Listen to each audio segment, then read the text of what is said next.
মোদের জান প্রাণ হতে প্রিয় সাহাবা মোদের জান প্রাণ হতে প্রিয় সাহাবা মোদের জান প্রাণ হতে প্রিয় সাহাবা মোদের জান প্রাণ হতে প্রিয় সাহাবা।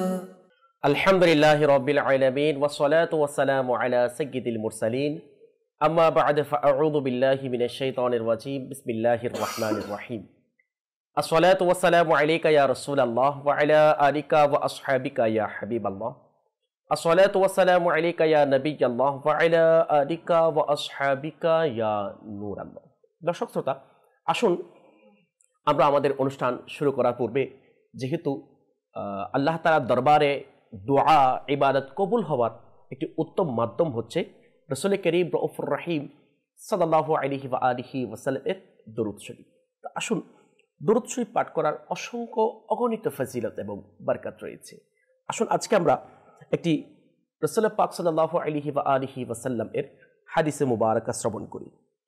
নবী কুলের সুলতান মাহবুবে রহমান সাল্লাল্লাহু আলাইহি ওয়া আলিহি ওয়াসাল্লাম ইরশাদ করেন, যখন বৃহস্পতিবারের দিন আসে আল্লাহ তাআলা ফেরেশতাদের প্রেরণ করেন যাদের নিকট রূপার কাগজ এবং স্বর্ণের কলম থাকে। তারা লিখে কে বৃহস্পতিবার দিন ও জুমার রাতে আমার প্রতি অধিক হারে দরুদ শরীফ পাঠ করে। সুবহানাল্লাহ। আসুন আমাদের অনুষ্ঠানকে বরকতময় করার জন্য আরেকটি বার মোহাব্বত সহকারে আমরা দরুদ শরীফ পাঠ করিনি। সল্লু আলাল হাবিব সাল্লাল্লাহু তাআলা আলা মুহাম্মদ সাল্লাল্লাহু তাআলা আলাইহি ওয়া আলিহি ওয়া সাল্লাম। সালাতাও ওয়া সালামান আলাইকা সাইয়্যিদি ইয়া রাসূলুল্লাহ সাল্লাল্লাহু আলাইহি ওয়া আলিহি ওয়া সাল্লাম।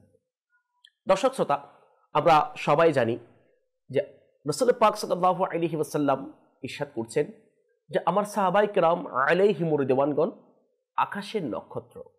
জি হ্যাঁ, তো ইসলামের দ্বিতীয় খলিফা হযরত সাইয়েদনা উমর ফারুক আযম রাদিয়াল্লাহু তাআলা আনহু তিনি ইসলামের দ্বিতীয় খলিফা ছিলেন এবং মুহাররমুল হারাম শরীফের মধ্যে অসংখ্য ঐতিহাসিক ঘটনা সংঘটিত হয়েছে, আমরা সবাই জানি।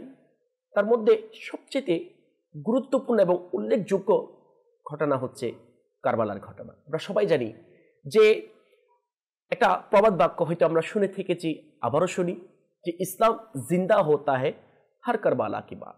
জি হ্যাঁ, যে 10ই মুহররম ওই কারবালার জমিনের মধ্যে যে ওই ঘটনার মাধ্যমে যে জালিমরা চেয়েছিল ইসলামের যেটা সুন্দর রূপরেখা ওটাকে ধূলিসাৎ করে বিকৃত করে যে ইসলামকে ধ্বংস করার জন্য, কিন্তু 10ই মুহররম আমার রাসূল পাক সাল্লাল্লাহু আলাইহি ওয়া আলিহি ওয়াসাল্লাম এর নাতি জান্নাতের যুবকদের সরদার হযরত সাইয়েদনা ইমাম হুসাইন রাদিয়াল্লাহু তাআলা আনহু নিজে এবং সপরিবারে যে শহীদ হওয়ার মাধ্যমে, কুরবান হওয়ার মাধ্যমে ইসলামকে আবার পুনর্জীবিত করেছেন, যেন কিয়ামত পর্যন্ত ইসলামের এই সুন্দর সিস্টেম পদ্ধতি যেন এই পৃথিবীর জমিনের মধ্যে প্রতিষ্ঠিত থাকে, সেই প্রচেষ্টাই করেছেন। জি হ্যাঁ, বিশেষ করে মুহররম শরীফের প্রথম তারিখের সাথে সম্পৃক্ত হযরত সাইয়েদনা ইসলামের দ্বিতীয় খলিফা হযরত সাইয়েদনা উমর ফারুক আযম রাদিয়াল্লাহু তাআলা আনহু।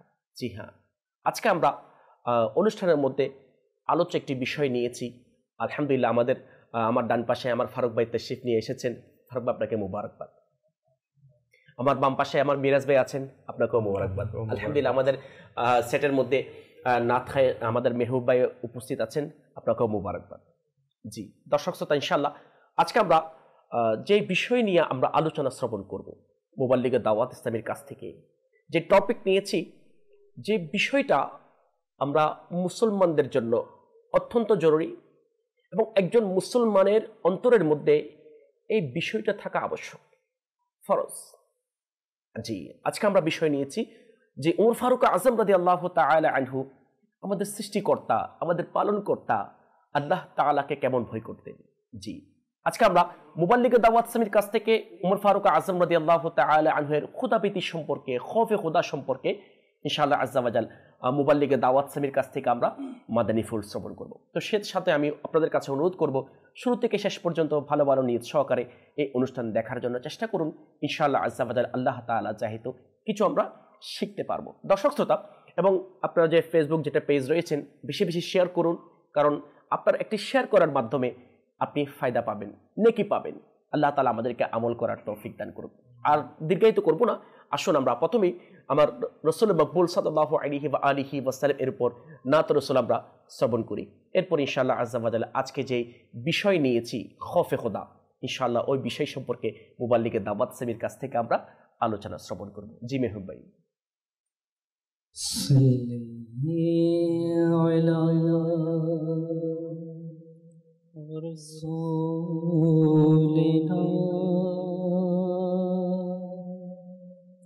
صلي على محمد صلي على حبيبنا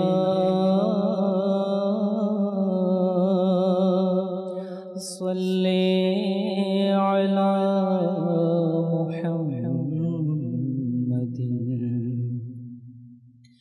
वो जो न थे तो कुछ न था,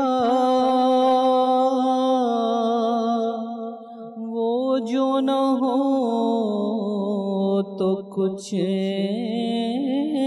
न हो।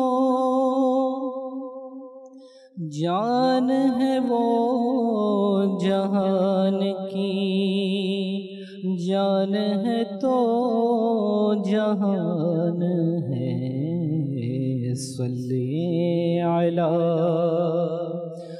रसूलिना सल्ली अला मुहम्मद सल्लल्लाहु अलैहि वसल्लम सल्लल्लाहु अलैहि वसल्लम सल्लल्लाहु अलैहि वसल्लम। जार प्रिय नाम मुस्तफा सल्ले अला मुहम्मदिन। जार प्रिय नाम मुस्तफा सल्ले अला मुहम्मदिन। तारी तोरे पेलम खुदा सल्ले अला मुहम्मदिन।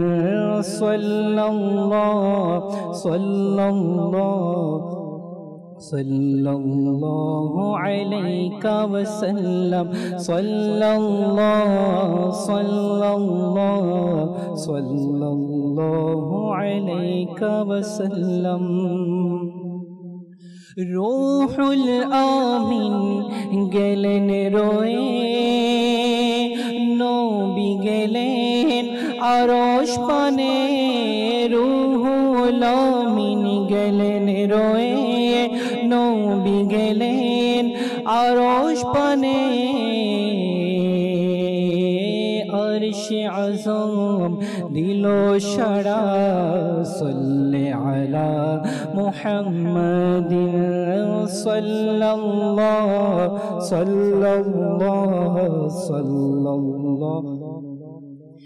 वसल्लम सल्लल्लाहु अलैहि वसल्लम।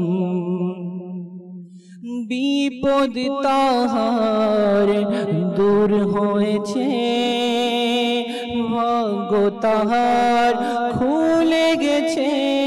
বিপদ তাহার দূর হয়েছে, ভাগ্য তাহার খুলে গেছে। যে পড়েছে এই ওয়াজিফা সাল্লি আলা মুহাম্মাদিন सल्लल्लाहु अलैहि वसल्लम सल्लल्लाहु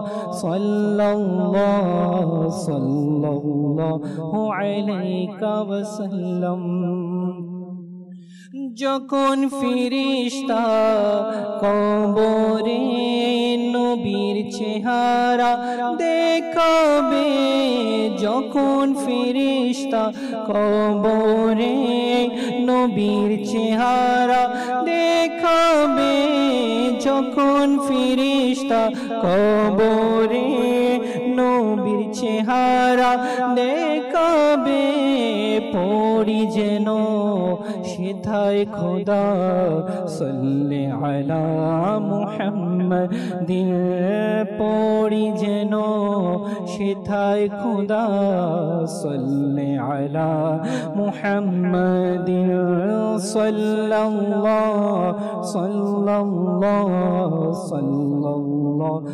আলাইকা ওয়াসাল্লাম সাল্লাল্লাহু আলাইকা ওয়াসাল্লাম সালিক যেন হাসর মাঠে প্রিয় নবীর চরণ ধরে সালিক যেন হাসর মাঠে প্রিয় নবীর চরণ ধরে সালিক যেন হাসর মাঠে প্রিয় নবীর চরণ ধরে পড়ি যেন বলে যেন সেথা খোদা সাল্লি আলা মুহাম্মাদিন বলে যেন সেথায় খোদা সাল্লি আলা মুহাম্মাদিন সাল্লাল্লাহু আলাইকা ওয়াসাল্লাম সাল্লাল্লাহু আলাইকা ওয়াসাল্লাম।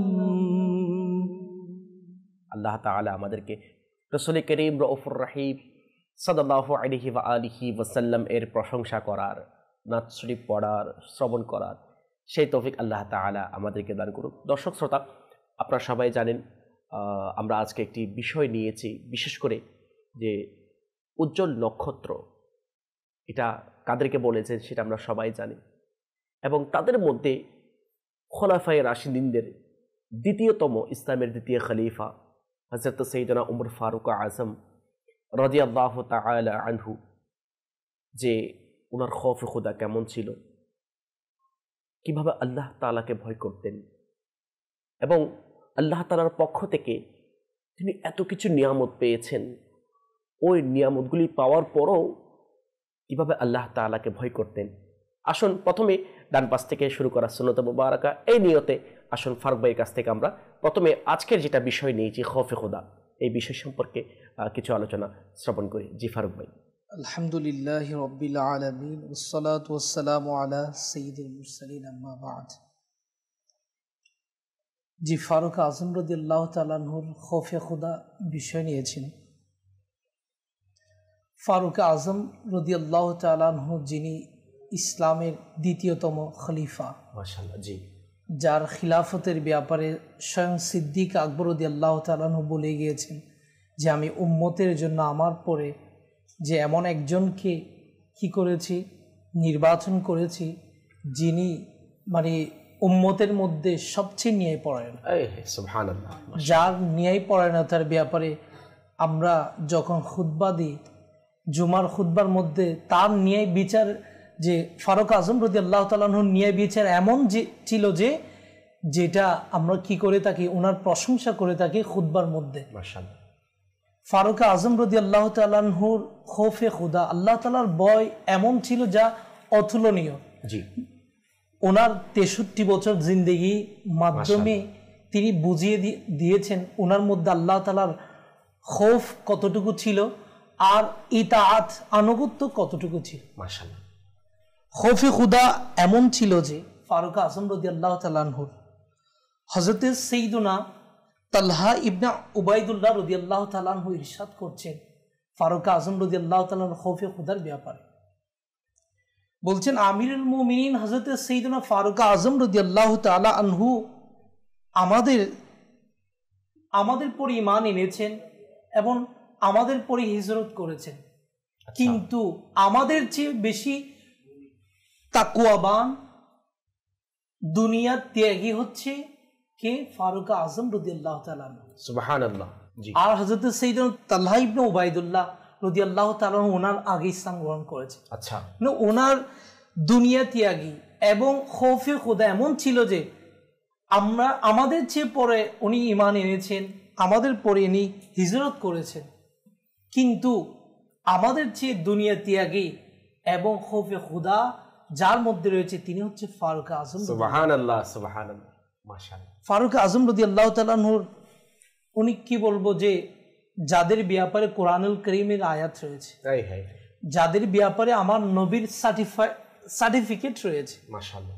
আপনি বলেছেন যে আসহাবিকান নুজুম, যে আমার সাহাবায়ে কেরাম হচ্ছে তারা আকাশের নক্ষত্রের মতো, বিআইহিম ইকতাদাইতুম ইহতাদাইতুম। তাহলে কেমন সার্টিফাইড করেছেন আমার নবী যে যারা সাহাবী আমার যে কোনো একজনের যদি কি করে ইক্তিদা অনুসরণ করে তাহলে হেদায়েত প্রাপ্ত। আর যিনি মানে যার মর্যাদা সিদ্দিক আকবরের পরে যার মর্যাদা তিনি হচ্ছেন ফারুক আজম রাদিয়াল্লাহু তাআলা।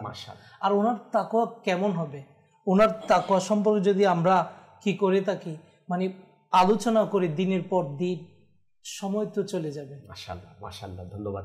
দর্শক শ্রোতা, আলহামদুলিল্লাহ আমরা একটি গুরুত্বপূর্ণ চমৎকার একটি হাদিসে মুবারাকা শ্রবণ করেছি যে আমাদের চাইতে বেশি খৌফে খোদা, তাকওয়াবান, আল্লাহওয়ালা হযরত সাইয়েদনা উমর ফারুক আজম রাদিয়াল্লাহু তাআলা আনহু ছিলেন। আর কেন থাকবেন না? দেখুন, যাদের ব্যাপারে আমার আল্লাহ তাআলা বলেছেন রাদিয়াল্লাহু আনহুম ওয়া রাদু আন, যেটা একটু ইঙ্গিত আমার ফারুক ভাই দিয়েছেন, সার্টিফিকেট অর্থাৎ কি দিয়েছেন আমার রাসূল পাক সাল্লাল্লাহু আলাইহি ওয়াসাল্লাম। তো যেখানে খুদ আল্লাহ তাআলাও দিচ্ছেন যে রাদিয়াল্লাহু আনহুম ওয়া রাদু আন, অর্থাৎ আল্লাহ পাক রব্বুল আলামিন ওনাদের উপর সন্তুষ্ট, তিনারাও আল্লাহ পাক রব্বুল আলামিনের প্রতি সন্তুষ্ট। কেমন সন্তুষ্ট? আর দেখুন দর্শক শ্রোতা, খৌফে খোদা এটা এমন একটি জিনিস যেটা শুধুমাত্র ফারুক আজম রাদিয়াল্লাহু তাআলা আনহুর মধ্যে থাকবে এমনটা নয়।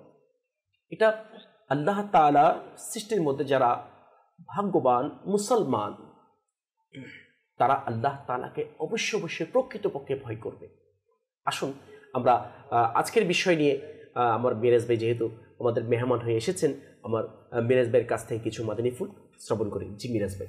আজকের যে বিষয়বস্তুটা নেওয়া হয়েছে খোদাবিরু অর্থাৎ খোদাবিথি, আর সাথে সাথে ফারুক আজম রাদিয়াল্লাহু তাআলা আনহুর খোদাবিথির ব্যাপারে আমরা জানার চেষ্টা করছি এবং জানার মাধ্যম কারণ হচ্ছে এটাই যে ওনার খোদাবিথি আমরা যাতে জেনে নিজের জীবনে বাস্তবায়ন করতে পারি। জি আসলে সেলিম ভাই, প্রথমে আমাকে খোদাবিথির ব্যাপারে একটু যদি আমরা খোলাসা করে বলতে চাই। খোদাবিথি এটা কোন ধরনের ভয়, কি ভয় আমরা করব? মানুষ আছে না জাগতিক উদাহরণ, যদি প্রাকৃতিকভাবে আমি দুনিয়ার উদাহরণ আমি দিয়ে থাকি তাহলে আমরা কেউ কোনো পশুকে ভয় পাই, কেউ কুকুরকে ভয় পাই, কেউ বান্দরকে ভয় পাই। জি। আর শেষের দিকে যদি যাই কেউ সিংহ বা বাঘের সামনে তো যাবেও না ভয়ে। জি। কেউ আবার সাপকে ভয় পায়, কেউ আবার তেলাপোকাকেও ভয় পায়। বাসার মধ্যে তেলাপোকা উঠছে, ভয়ে আতঙ্ক হয়ে যাচ্ছে, অনেক এরকম ভয় পেয়ে থাকে। এটা হচ্ছে একটা আতঙ্কের ভয় বা বেঁচে থাকার ভয়। আবার যখন আমাদের মা বাবার কথা আসে, মা বাবাকেও আমরা ভয় করে থাকি। জি। কিন্তু মা বাবাকে ভয় করার মধ্যেও পার্থক্য আছে। তেলাপোকা বা সাপ বিচ্ছুকে আমি যেভাবে ভয় করছি, মা বাবাকে ভয় করছি ঠিক, কিন্তু ওদের ভয়ের সাথে আর মা বাবাকে ভয় করার মধ্যে পার্থক্য জি অনেক তফাৎ। জি। কারণ মা বাবাকে ভয় করি এটা ভালোবাসার ভয়। মা বাবাকে ভয় করি, মা বাবা আমাদের ভালো চাই বিদায় তাদের শাসন এগুলো আমাদেরকে ভীত করে রাখে এবং বিভিন্ন খারাপ কাজ অবৈধ কাজ থেকে বাঁচার একটা দিক নির্দেশনা দিয়ে থাকেন। এই ভীতিকর বিষয়টা ঠিক আল্লাহ তাআলার ব্যাপারে যদি বলতে চাই, আল্লাহ তাআলাকে ভয় করার কথা বলা হয়েছে যে আল্লাহকে ভয় করো। আল্লাহ কোরআনুল কারীমে অনেকবার অনেক জায়গায় বলেছে যে আল্লাহকে ভয় করার ব্যাপারে, যে আমাকে ভয় করো। তো এই যে আমরা আল্লাহকে ভয় করব, এই ভয়টা কিসের ভয়? ভয় কি মায়াজাল্লাহ পালিয়ে যাওয়ার ভয়, আল্লাহ তাআলার এই সৃষ্টি জগৎ থেকে পালিয়ে যাওয়ার ভয়, জি, নাকি আল্লাহ তাআলার সামনে দণ্ডায়মান হওয়ার ভয়? তো আসলে আল্লাহকে ভয় করতে হবে, ভয়ের মধ্যে পার্থক্য এটা রাখতে হবে, চিন্তাধারা এটা রাখতে হবে। আল্লাহকে ভয় করতে বলা হয়েছে, কিন্তু এটা প্রেমামিশ্রিত ভয়, ভালোবাসার ভয়, আল্লাহকে হারানোর ভয়, আল্লাহ যেন আমার সাথে নারাজ হয়ে যাচ্ছে কিনা এরকম একটা ভীত সংস্ত্র অন্তর থাকা দরকার আছে। এই বুঝি আল্লাহ আমার উপর নারাজ হয়ে যাচ্ছে, এই বুঝি আল্লাহ আমার উপর অসন্তুষ্ট হয়ে যাচ্ছে, এরকম ভয় থাকতে হবে। যখনই এমন ভয়টা অন্তরের মধ্যে আমার কাজ করবে, আল্লাহ তাআলাকে ভয়, মৃত্যুর পরে কবরে যাব, যে আল্লাহ তাআলার দরবারে হাসরের ময়দানে দণ্ডায়মান হব, জি, কি মুখ নিয়ে দণ্ডায়মান হব, এভাবে ভয় থাকতে হবে। হাসরের ভয়, যেমন আল্লাহ তাআলার নাফরমানি করার কারণে জাহান্নাম দিবে, তো আমি আল্লাহকে অসন্তুষ্ট করব, এমন ভয় এটা অন্তরে থাকতে হবে। তখন অন্তরের মধ্যে একটা ভীতি, এই ভালোবাসার ভীতি সৃষ্টি হবে। জি, যেমন একটা উদাহরণ আমি দিই, হযরতে সুফিয়ান সরি রহমতুল্লাহ তাআলা আলাইহি রাহমাতুল্লাহি আলাইহি, জি, তিনি সবাই ওনাকে দেখতেন যে ওনার কোমর, যৌবন বয়স থেকে ওনার কোমর ঝুঁকানো, বাঁকা। জি, তো এই রহস্য অনেকেই জানতে চেয়েছেন, কেউ এই রহস্যটা উদ্ঘাটন করতে পারেনি বা উনি কারোর সাথে শেয়ার করেনি। তো ওনার এমন একটা শারগিদ ছিল, স্টুডেন্ট ছিল, ছাত্র, সে খুব নাসরবন্দা, ছাড়লো না, কোন না কোনো সুযোগ নিয়ে কোন না কোনোভাবেই সুফিয়ান রহমতুল্লাহিকে খুব অনুরোধ করলো সেটা বলার জন্য, যে ওনার যৌবন বয়স থেকে কোমর ঝুঁকানো কেন। জি, অনেক কাকুতি বিনতি, অনেক জোর জবরদস্তি বা অনেক মিনতি করার পর উনি শেষ মেশ এটা বলতে বাধ্য হলো যে ওনার কোমরটা কেন ঝুঁকে গেল। তখন তিনি বলতে লাগলো, আমার উস্তাদ জিনাত অনেক বড় আলেমে দিন, জিনাত থেকে আমি ইলমে দিন অর্জন করেছি। তো যখন ওনার সাকরাত চলতেছিল, ওই সময় আমি ওই অন্তিম মুহূর্তে আমি ওনার পাশে ছিলাম। তো তখন উনি আমাকে নসিহত স্বরূপ বলতে লাগলো যে, সুফিয়ান সরি, দেখো আমি আমার জীবনের যে হায়াতগুলো পেয়েছি, আমার বুঝ হওয়ার পর থেকে, আমি সার্বভৌমভাবে বলছি, বুঝ হওয়ার পর থেকে আমি আল্লাহ তাআলার আনুগত হওয়ার জন্য এবং আল্লাহ তাআলাকে ভয় করার জন্য মানুষকে আহ্বান করে গিয়েছি, মানুষকে পথ দেখানোর চেষ্টা করেছি, মানুষকে নেকির দাওয়াত দিয়েছি। আজ আমার জীবন বাতি নিভে যাবে, আজ আমার জীবনের দুনিয়াতে এখানে ইতি টানবে। তো আমার ভয় হচ্ছে এটা, যে যখন আমি আল্লাহ তাআলার দরবারে আমাকে দাঁড় করানো হবে, তখন আল্লাহ তাআলা যদি আমাকে বলেন যে তুমি এখানে দাঁড়ানোর উপযুক্ত রাখো না, এখান থেকে বের হয়ে যাও, তখন আমার কি অবস্থা হবে।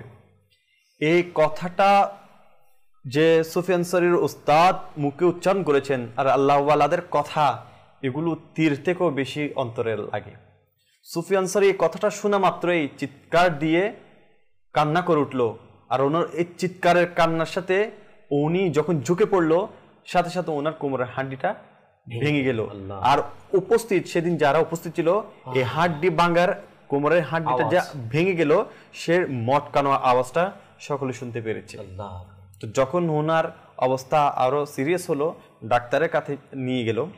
তো ডাক্তার পরীক্ষা নিরীক্ষা করে পরিস্থিতি এমন অবস্থায় চলে গিয়েছে যে সুফিয়ান সরি রহমতুল্লাহ তাআলা আলাইহির প্রসাবের সাথে পর্যন্ত রক্ত প্রবাহিত হচ্ছিল। কেমন ভীতিকর, কেমন আল্লাহ তাআলার ভয়, এর কারণে যে ওস্তাদ বলছেন যে আমি আল্লাহ তাআলার সন্তুষ্টের জন্য, আল্লাহ তাআলার আনুগত্যের জন্য মানুষকে দাওয়াত দিয়েছিলাম, কিন্তু সেই দাওয়াতটা আল্লাহ তাআলা আমার এই আমলগুলো কবুল করেছে কিনা আমি তো বলতে পারি না।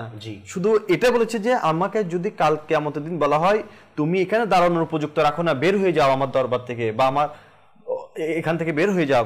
শুধু এই কথাটা সুফিয়ান সরি শুনে এমন ভয় ওনার অন্তরে জাগ্রত হলো, একেবারে ভয়ে ওনার কোমরের হাড্ডিটা পর্যন্ত ভেঙে গেল। সাথে অবস্থা পরিণতি এমন হলো যে প্রসাবে রক্ত যাচ্ছিল। তো ওনাকে ডাক্তার কাছে যখন নিয়ে যাওয়া হলো, ডাক্তার দেখে প্রথম কিছু বুঝতে পারলো না। অনেকক্ষণ দেখার পর বলতে লাগলো, এমন খোদা ভীতি মানুষ আমি আর, হয়তো অমুসলিম ছিল, সে বলতে লাগলো এমন খোদা ভীতি মানুষ আমি আর দ্বিতীয় দেখি নাই। তার এমন অবস্থা হয়েছে যে খোদা ভীতির কারণে এত ভয় ওনার মধ্যে, খোদা ভীতি জাগ্রত হয়েছে, এই ভীতির কারণে ওনার কলিজা পর্যন্ত ফেটে গেছে। আল্লাহ আল্লাহ আল্লাহ। এই যে খোদা ভীতি, তাহলে এই ভীতিটা কেমন থাকা দরকার? যে আমরা এখন শুনেছি যে আল্লাহ তাআলার দরবারে যে দাঁড়ানোর ভীতি, আল্লাহ তাআলা যে আমাদেরকে কাল কিয়ামতের দিন আমাদের কি জিজ্ঞাসাবাদ করবে, এমন ভীতিকর অবস্থা আমাদের জন্য তৈরি হবে, তো সেটার ভয় অন্তর আমাদের কতটুকু আছে আজকে? আল্লাহ। তো আজকে তো খোদা ভীতি নিয়ে আলোচনা হচ্ছে, ইনশাল্লাহ ফারুক আজম রাদিয়াল্লাহু তাআলার ব্যাপারেও খোদা ভীতি আসবে ইনশাল্লাহ আল্লাহ তাআলা যদি চাই। ধন্যবাদ আপনাকে। দর্শক শ্রোতা, আমরা মিরাজ ভাইয়ের কাছ থেকে অত্যন্ত সুন্দরভাবে খৌফে খোদা বিষয়টা কি, দেখুন আমরা এটা সত্য যে আজকে বর্তমান সময়ে আমরা সৃষ্টিকে ভয় করি। আমরা এভাবে যদি বান্দার অন্তর থেকে যদি আল্লাহ তাআলার ভয় চলে যায়, মালিকের সৃষ্টিকর্তার ভয় যদি চলে যায়, তাহলে তার অন্তরের মধ্যে দুনিয়ার যে সৃষ্টি আছে ওই সৃষ্টির ভয় ঢুকিয়ে দেয়। আজকে দেখেন আমরা দুনিয়ার ছোট ছোট কীট পতঙ্গকে আমরা কি করি? ভয় করি। ছোট একটা লাল পিঁপড়া, একটা পোকা বা এ ধরনের ছোট ছোট কিছু কীট পতঙ্গকে আমরা দেখলে ভয় পাই, চিৎকার দিয়ে আতঙ্ক হয়ে যায়। হ্যাঁ, কিতাবের মধ্যে আসছে যে ব্যক্তি দুনিয়ার মধ্যে যে বস্তুকে, যে বিষয়কে, যে জিনিসকে ভয় করবে, কবরের মধ্যে ওই জন্তুর মাধ্যমে, ওই জিনিসের মাধ্যমে তাকে শাস্তি দেওয়া হবে। দর্শক শ্রোতা, আমরা নিজেকে প্রশ্ন করি, আমি কাকে ভয় করছি? আজকে তো আমাদের যে বিষয় হচ্ছে উমর ফারুক আজম রাদিয়াল্লাহু তাআলা আনহুর খৌফে খোদা। ওনারা কিভাবে ভয় করেছেন? ওনারা দুনিয়ার কাউকে ভয় করেন নাই। হ্যাঁ, উনিরা যে শুধুমাত্র আমাদের প্রিয় আল্লাহ তাআলাকে ভয় করেছেন। আর কেনও ব্যয় করবেন না? কারণ আমার আল্লাহ তাআলা বিভিন্ন রাওয়ায়াতের মধ্যে, বর্ণনার মধ্যে যে বিভিন্নভাবে ইরশাদ করেছেন আল্লাহ তাআলাকে ভয় করার জন্য। ইনশাআল্লাহ আমরা ওই বিষয়ের দিকে যাওয়ার পূর্বে হয়তো আমাদের দর্শক শ্রোতা আমাদেরকে স্মরণ করেছেন, যদি কোনো কল এসে থাকে আমাদেরকে কল চালিয়ে দিন। জি, আমি নারায়ণগঞ্জ থেকে, আমার নাম মোহাম্মদ সাইফুল ইসলাম। আমি একটা নাতের আপনি শুনতে চেয়েছিলাম, প্রিয় মদিনা দূরে যাবো কেমন করে। মাশাআল্লাহ, সাইফুল ইসলাম ভাই নারায়ণগঞ্জ থেকে আপনাদেরকে আমাদের অনুষ্ঠানে কল করেছেন।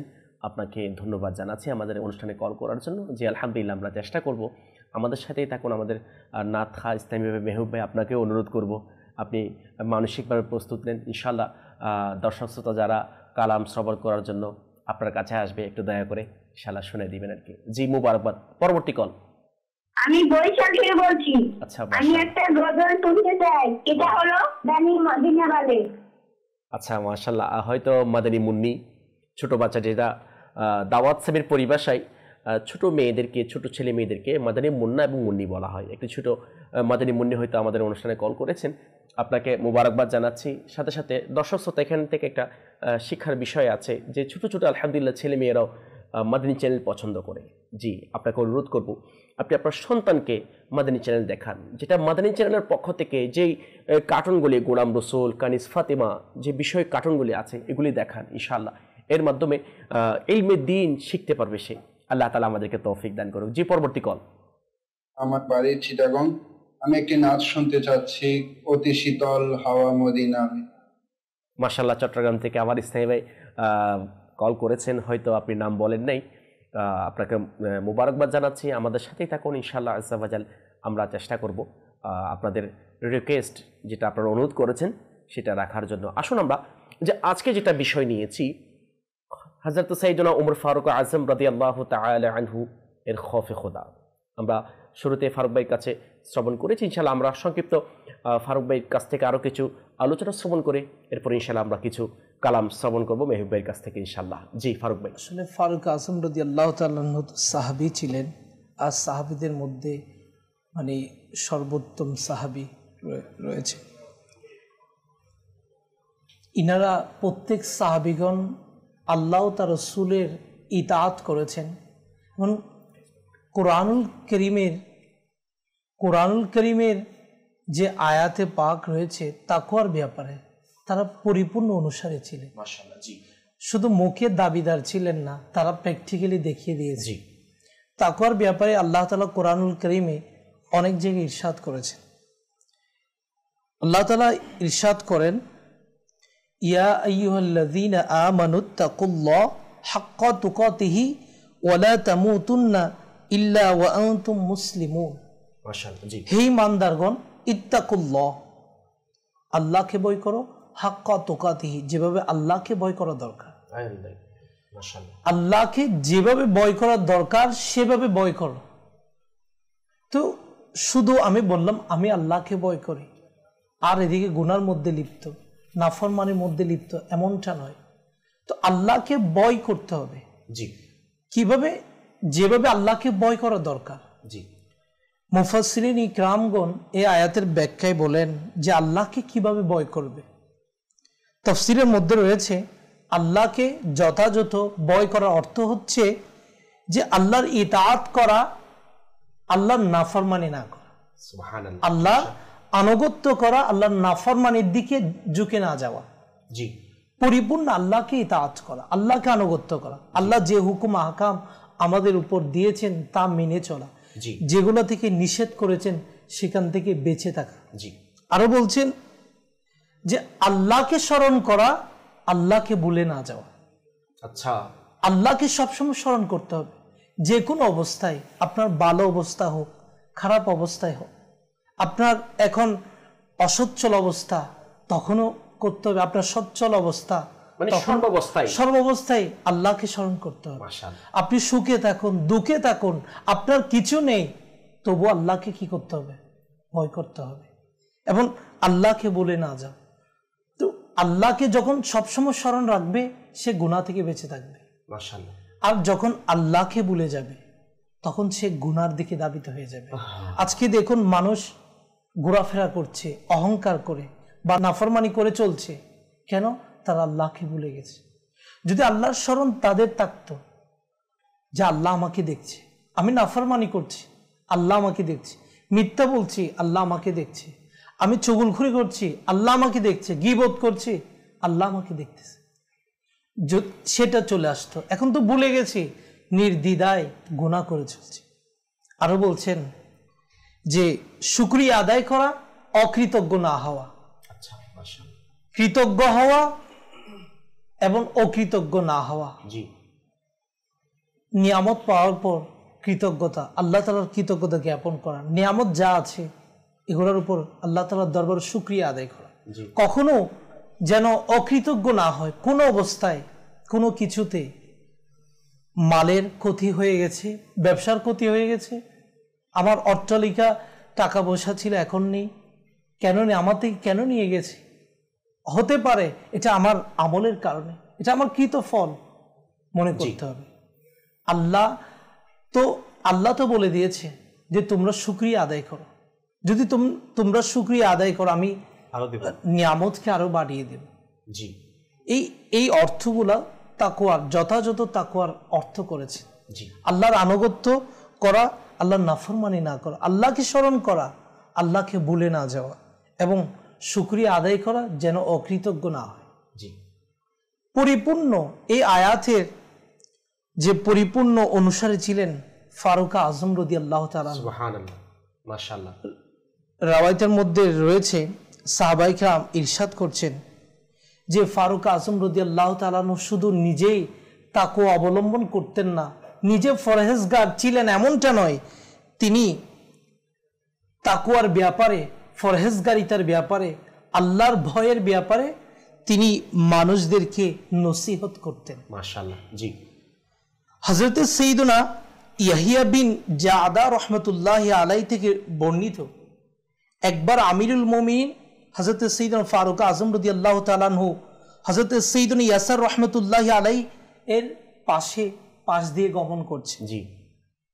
আর ফারুক আজম রাদিয়াল্লাহু তাআলা আনহু তিনাকে সালাম দিলেন আর বললেন, ওয়াল্লাযী লা ইলাহা ইল্লা হুয়া মা মিন ইলাহিন ইল্লাল্লাহ ওয়া উসিকুম বিতাকওয়াল্লাহ।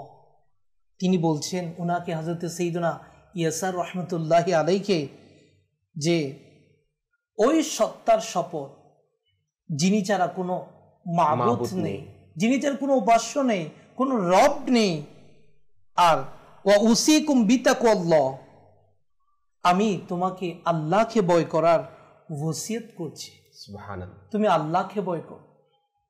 নিজে শুধু ভয় করতেন না, তিনি কি করতেন?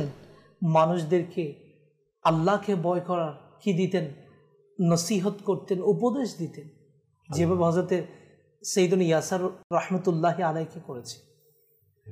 দেখুন, যিনি উপদেশ দিচ্ছেন উনি তো ছিলেন অনেক তাকওয়ার অধিকারী ছিলেন, যার তাকওয়ার ব্যাপারে কি বলবো, যিনি মানে সাহাবী তো সাহাবী রয়েছে, আমরা তো বুঝতে পারছি যে সাহাবায়ে কেরামের তাকওয়া কেমন ছিল। মাশাআল্লাহ, ধন্যবাদ ফারুক ভাই।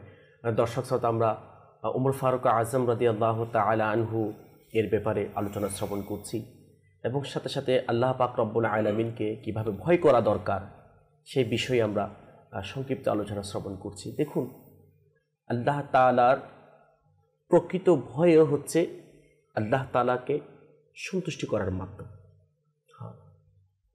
আল্লাহ তাআলার প্রকৃত ভয়, খৌফে খোদা, খোদাভীতি আপনাকে জান্নাতে নিয়ে যাবে। দর্শক শ্রোতা, যে উমর ফারুক আজম রাদিয়াল্লাহু তাআলা আনহু এর জীবনের মধ্যে পাওয়া যায়, তিনি আল্লাহ তাআলাকে এত বেশি ভয় করতেন এবং আল্লাহ তাআলার ভয়ে এত বেশি কান্না করতেন, কিতাবের মধ্যে আসছে যে ওনার কান্না করতে করতে যে ওনার দুই চোখের পাশ দিয়ে এটা একটা দাগ বসে যায়, যে উনি যে কান্না করতেন, এত বেশি কান্না করতেন আল্লাহ তাআলার ভয়ে। কিন্তু অথচ উনি দুনিয়াতে থাকা অবস্থায় জান্নাতের সুসংবাদ পেয়েছেন। আমরা সবাই জানি, ফারুক ভাই শুরুতে বলেছেন ন্যায়পরায়ণ বাদশা ছিলেন।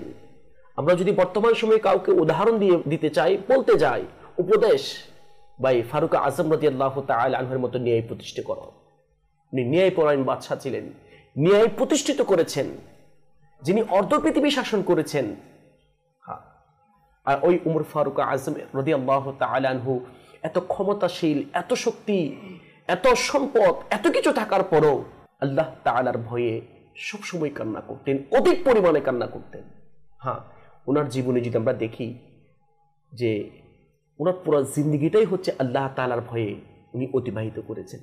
আল্লাহ তাআলা আমাদেরকে যে উমর ফারুক আজম রাদিয়াল্লাহু তাআলা আনহু এর ওই আদর্শ থেকে কিছু আদর্শ যেন আমরা আমাদের জীবনের মধ্যে বাস্তবায়ন করতে পারি, আমরাও যেন আমাদের সৃষ্টিকর্তাকে, আমাদের পালনকর্তাকে যেন প্রকৃতপক্ষে ভয় করতে পারি, সেই তৌফিক আল্লাহ তাআলা আমাদেরকে দান করুক। আমিন। আসুন, কিছু ইসলামী ভাই আমাদেরকে কালাম শোনার জন্য অনুরোধ করেছেন। আসুন আমরা প্রথমে কালাম শ্রবণ করি, এরপর ইনশাআল্লাহ আমার মিরাজ ভাইয়ের কাছ থেকে আমরা আবারও আজকের বিষয় নিয়ে আলোচনা শ্রবণ করব। জি মেহবুব ভাই। শীতল হাওয়া নারী অতি শীতল হাওয়া নারী সুরভিত হাওয়া নারী সুরভিত হাওয়া নারী মনে ইচ্ছে খুদা মদিনারি মনে ইচ্ছে খুদা মদিনারি দেখাওলি গলি মদিনারি দেখাওলি গলি মদিনারি অতি শীতল হাওয়া মদিনারি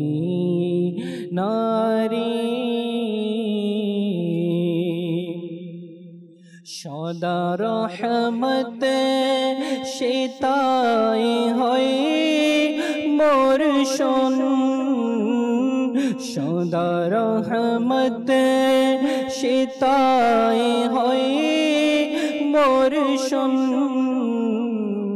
বরকত পূর্ণ হাওয়া মদিনারি বরকত পূর্ণ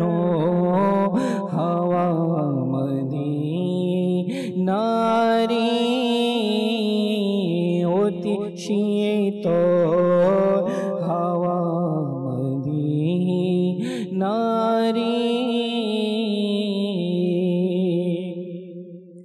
মদিনায় গিয়ে আবারও আত্মার মদিনায় গিয়ে আবারও আত্মার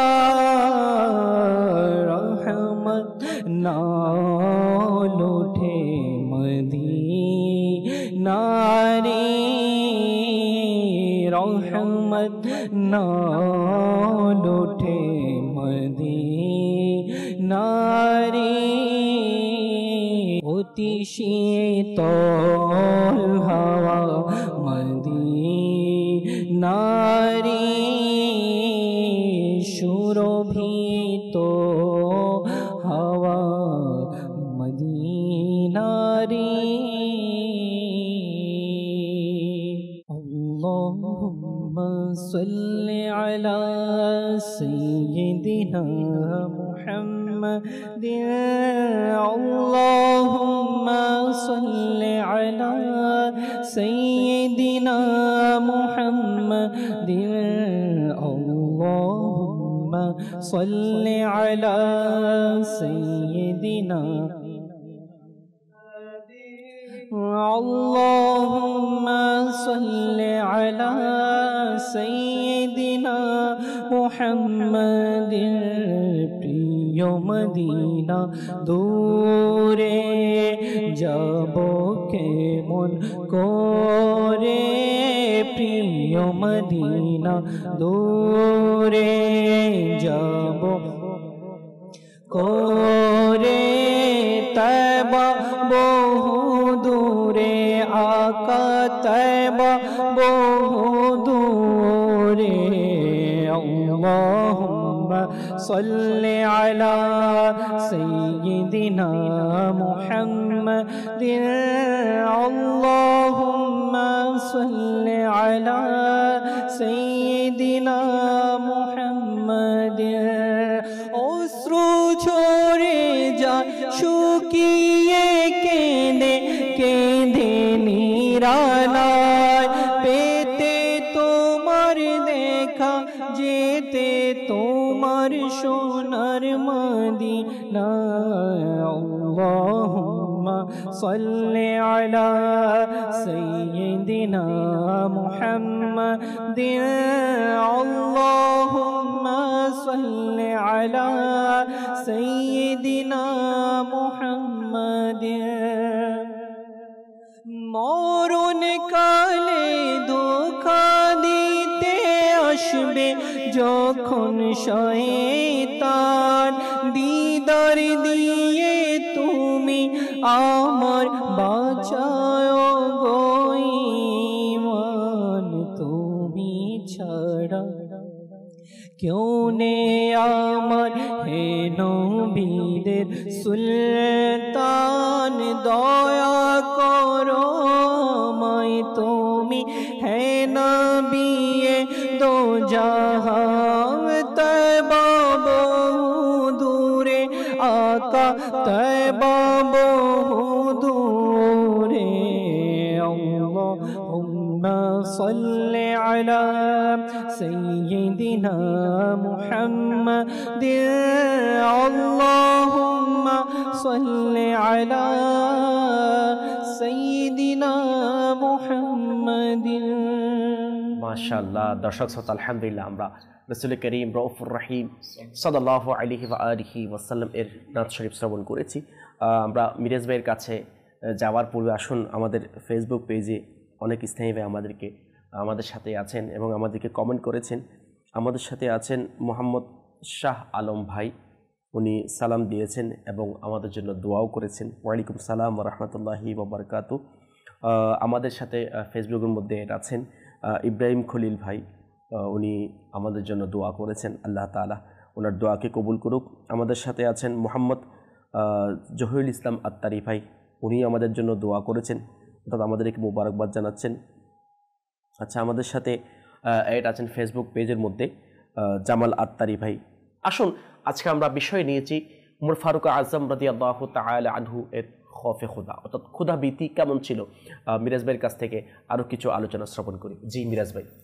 জি আলহামদুলিল্লাহ, ফারুক আজম রাদিয়াল্লাহু তাআলা আনহু আলহামদুলিল্লাহ মুসলিম জাহানের দ্বিতীয় খলিফা, জিনার আখলাক, জিনার চলন, জিনার তাকওয়া আলহামদুলিল্লাহ মদিনা মাশাআল্লাহ, যিনি অদ্য জাহানের খলিফা হওয়ার পরও সিধে সাদা জীবন, আল্লাহ তাআলার তাকওয়া ফরজগারি জীবন অবলম্বন করত।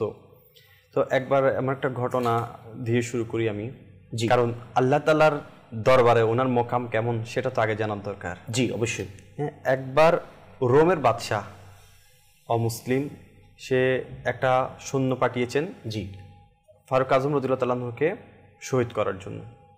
তো যখন সে অনারবি ছিল, সে এসে ফারুক আজম রাদিয়াল্লাহু তাআলা আনহুর খোঁজ নিতে ছিল আরবিদের থেকে। তখন বলতে লাগলো শহরের কিছুটা দূরে একটি বাগান আছে, ওইখানে খেজুর গাছের নিচে দুপুরের দিকে ফারুক আজম রাদিয়াল্লাহু তাআলা আনহু যিনি আরাম করবেন মাটিতে, উনি হচ্ছেন ফারুক আজম রাদিয়াল্লাহু তাআলা আনহু। জি। তো এভাবে কুস্তে অনারবি সে গেল, যাওয়ার পর দেখতে লাগলো যে তার কোনো প্রোটোকল নেই, কোনো সিকিউরিটি নেই, কিছুই নেই। কিন্তু সে অদ্দজাহানের খলিফা, তার কোনো সিকিউরিটি নেই, তার কিছুই নেই, তাকে যে পাহারা দিবে একজন দুইজন এমন কিছুই নেই তার মধ্যে। তো আরো আরাম করছে কিভাবে, মাটিতে কাইলুল্লাহ করছিলেন।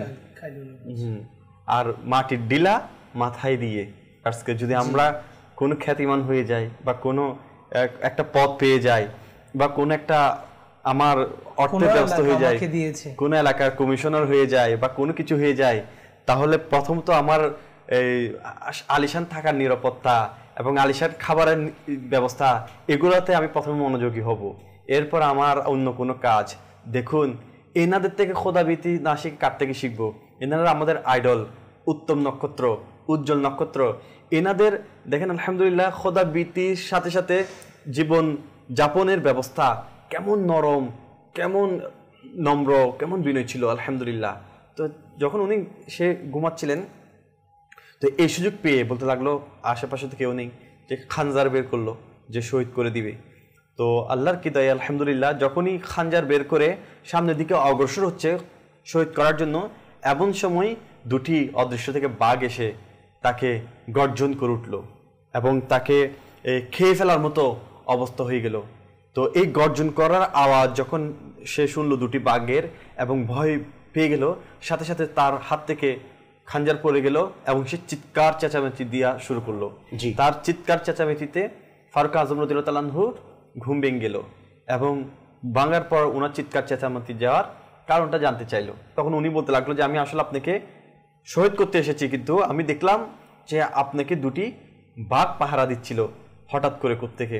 তো এই দৃশ্যটা দেখে সে তো ভয় পেয়ে গেল এবং সে এই দৃশ্যটা দেখে তার অন্তরের মধ্যে এমন পরিবর্তন এসে গেল, সাথে সাথেই কলমা পড়ে নিয়েছে। সুবহানাল্লাহ। তো দেখেন, তো এটা বোঝানোর কথা হচ্ছে এটাই যে আলহামদুলিল্লাহ একজন আল্লাহর মকবুল বান্দার এই ফারুক আজম রাদিয়াল্লাহু তাআলা আনহুর ওনার মকাম আল্লাহ তাআলার দরবারে কেমন, যার জন্য আল্লাহ তাআলা স্বয়ং বাঘ পাঠিয়ে দেন, যার দেখাশোনা করার জন্য, যাকে সিকিউরিটি দেওয়ার জন্য যদি বাঘ আসে, তাহলে ওনার মকাম আল্লাহ তাআলা কেমন রেখেছেন কাল কিয়ামতের দিন।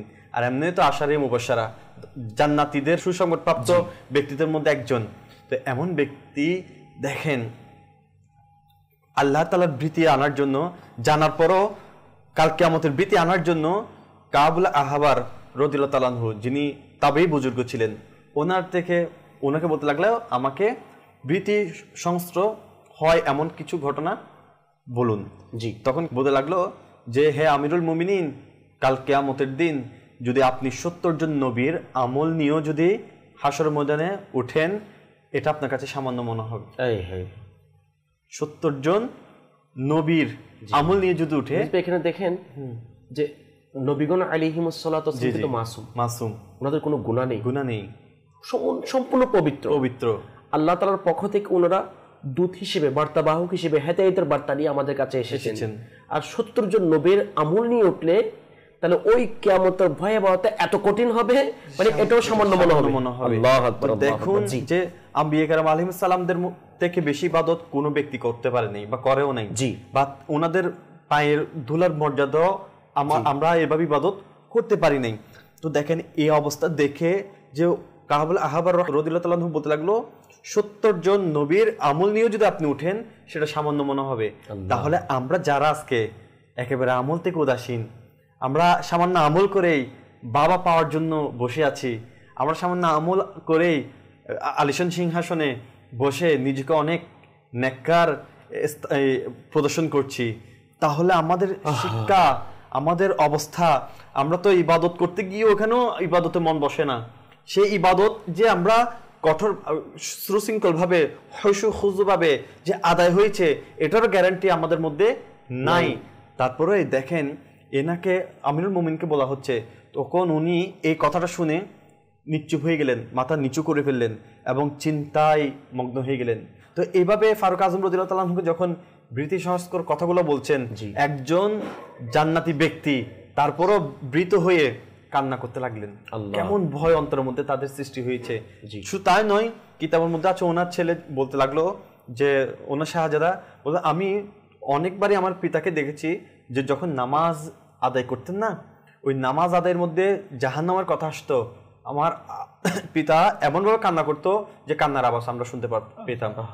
একজন সাহাবা বলতেছে, একদিন ফারুক আজম রাদিয়াল্লাহু তাআলা আনহু দেরি করে এসেছেন, আমি ইমামতি করছিলাম, যখন আমি আয়াতে মোবারকা বলছিলাম যে তোমাদের জন্য যা প্রতিশ্রুতি দেওয়া হয়েছে তা তোমাদেরকে দেওয়া হবে, এই আয়াতে মোবারকার অর্থ যখন আমি এটা পড়ছিলাম তখন এই আয়াতটা শুনে ফারুক আজম পিছন থেকে যে ফুফিয়ে ফুফিয়ে কান্না করতেছিলেন। তো কান্না এখানে নামাজের মধ্যে কান্না, নামাজকে বিনয়ভাবে নামাজ আদায় করতেছেন। এখন আমরা তো নামাজের অবস্থা সেলিম ভাই যদি বলতে যাই, নামাজের এমন একটা আমাদের বেহাল অবস্থা, আমরা তো কোরআনে আয়াতও সুন্দরভাবে পড়তে পারি না, শুদ্ধভাবে পড়তে পারি না, সাথে সাথে এমন একটা অবস্থা, এটার তাফসীর কিভাবে বুঝবো, তরজমা কিভাবে বুঝবো, কোন জায়গায় আমার বিনয় আসা দরকার, কোন জায়গায় সুসংবাদ পাচ্ছি, এগুলো তো দূরে থাক, আমরা আয়াতে মোবারকাও আমাদের ক্লিয়ার আমরা মন দিয়ে শুনি না। আর নামাজের মধ্যে পর্যন্ত আমাদের আজকে খোদা ভীতি না থাকার কারণে অন্তরে নামাজের মধ্যে আমাদের মন বসে না। নামাজ পড়তে তো আমরা যাই, নামাজকে আমরা তাড়াহুড়া করে নামাজটা পড়ে চলে আসি। যে প্রথম কিতাবের মধ্যে আছে যে সর্বপ্রথম কালকে আমাদের দিন বান্দাকে জিজ্ঞেস করা হবে নামাজের ব্যাপারে। তাহলে ওই নামাজকে আজকে আমি কি করতেছি সেলিম ভাই, নামাজকে আমি আজকে তুচ্ছভাবে আদায় করছি, যেভাবে খুশু হুজু ভাবে নামাজ আদায় করার দরকার এভাবে নামাজ আদায় করতেছি না। এইগুলো আজকাল আমাদের অন্তর্সৃষ্টি হচ্ছে কি জন্য, যে আজকে খোদাভীতি না থাকার কারণে। খোদাভীতি যদি থাকতো, যে ফারুক আজম রাদিয়াল্লাহু তাআলা আনহু নামাজ এমন ভাবে আদায় করতেন, কোন আয়াত কখন আসছে বা ওই আয়াতের অর্থ বুঝে সাথে সাথেই চোখ দিয়ে পানি চলে আসতেছে। কিন্তু আজকে আমাদের নামাজ আদায় এমন একটা অবস্থা যে নামাজের মধ্যে ভালো মতো মন বসে না। নামাজ তো চলে ঠিক, কয় রাকাত হয়েছে সেটা যদি ইমাম সাহেব ঠিক মতন না গুনতো তাহলে আমাদের নামাজের মধ্যে অবস্থা খুব খারাপ হয়ে যেত, নিজের নামাজের অবস্থা খারাপ হয়ে যায়। আমার কথা বলার আসলে বিষয় হচ্ছে এটাই যে খোদাভীতি আনতে হলে আমাকে প্রতিটা ক্ষেত্রে খোদাভীতি আনতে হবে। আর খোদাভীতি সৃষ্টি করার জন্য এগুলোর উপর আমাকে আমল করতে হবে, যে নামাজের শুদ্ধতার ব্যাপারে, নামাজের মধ্যে মন লাগিয়ে।